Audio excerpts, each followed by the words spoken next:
Betting totals in baseball can get pretty tricky when you're dealing with weather, different ballparks, lineups, bullpens, starting pitchers, and most people are just left guessing when it comes to betting totals. Inside DataStreak, we built an MLB over-under radar that helps you target specific spots on how that team does versus the over and the under in the specific spot that they are in for that day, including all the different factors that come into account when it comes to totals when betting baseball. Let me head over my screen and show you how I use the MLB over-under radar to filter down each game each and every single day.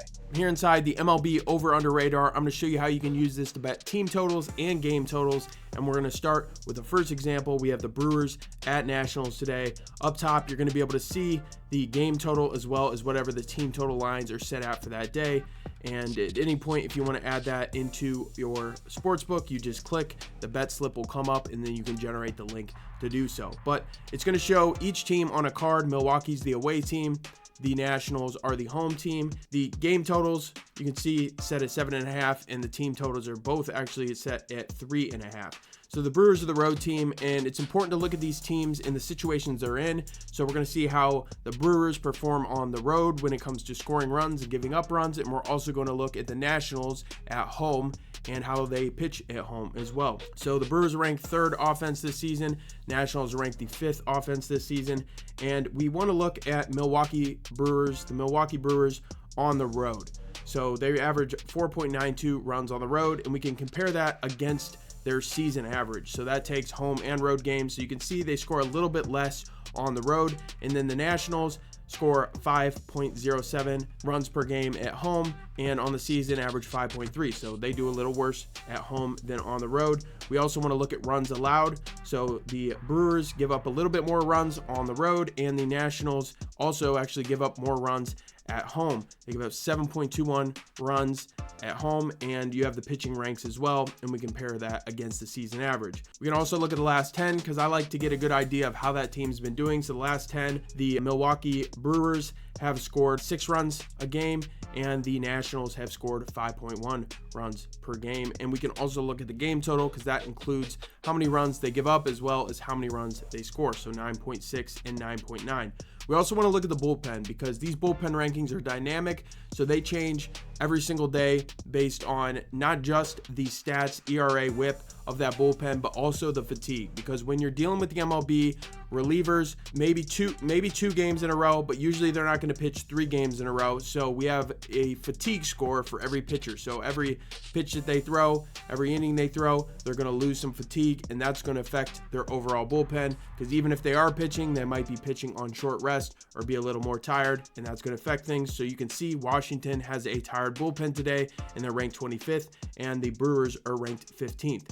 But down here is what we can really look at, and that tells you how well these teams are at beating the over-under. Now, Vegas sets a different over-under, both team total and game total for each game. So this tells you how well they are at beating each of those numbers. So Milwaukee Brewers, the total game over under on the season, they're 17-14, and their team total, they are also 17-14. So they're equal on that. But then the Nationals, they're 21-10 to the over under, 21-10-2, and the team total, they're 21-12.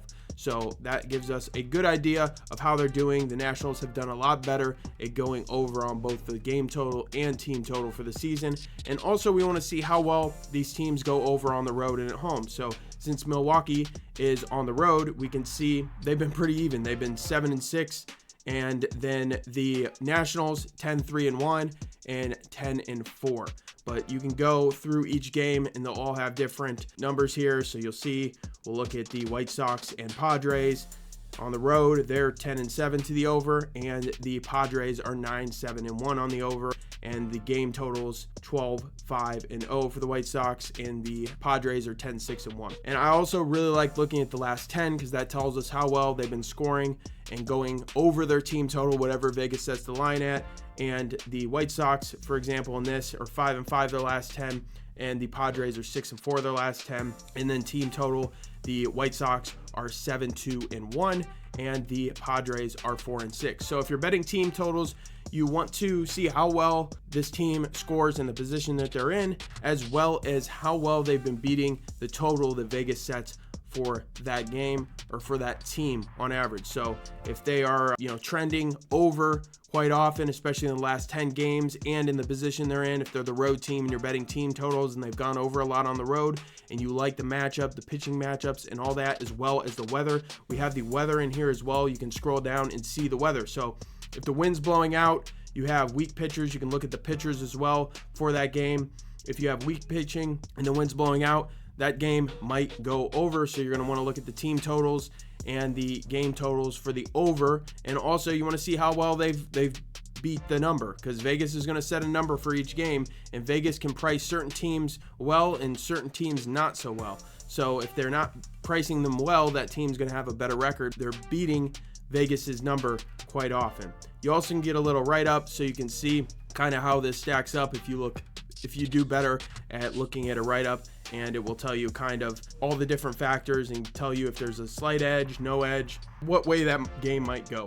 But you can scroll through and check out all the different games. You also can see the recent head-to-head matchup of these teams. So we can see here, we'll look back at the Brewers and Nationals, and 2 of those games went under and 2 went over. So you can get a good idea on how those teams play together. Certain teams, when they play each other, they might be in the same division and they have really good scouting reports and they're used to facing each other. That could benefit either the pitchers or hitters. You really have to look at the history and see how it matches up. So it's really good to also verify how those games have played out the recent few times they've played. But this tool is great for betting overs and unders to find what teams are in the best spot based on their spots, as well as looking at the weather and the starting pitchers and the bullpens as well, because bullpens are huge when it comes to betting overs and unders. If there's a fatigue bullpen and they're ranked back half of the league, that game might go real low scoring the first 5 innings, but once the bullpens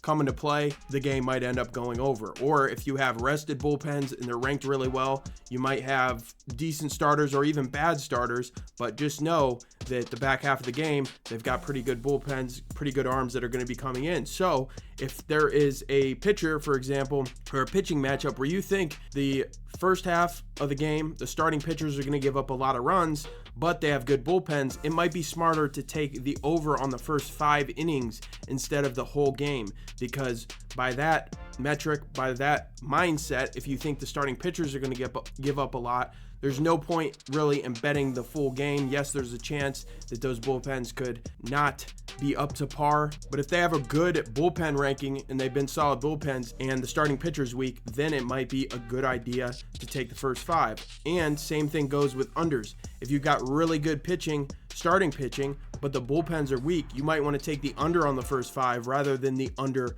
on the full game. So just something to think about when you're betting overs and unders, and this tool is really helpful when it comes to that. So inside the MLB Over Under Radar, I use it each day to narrow down the board and see how the teams perform in their specific situations and how they've done the past 10 games or the entire season when it comes to the over and when it comes to the under.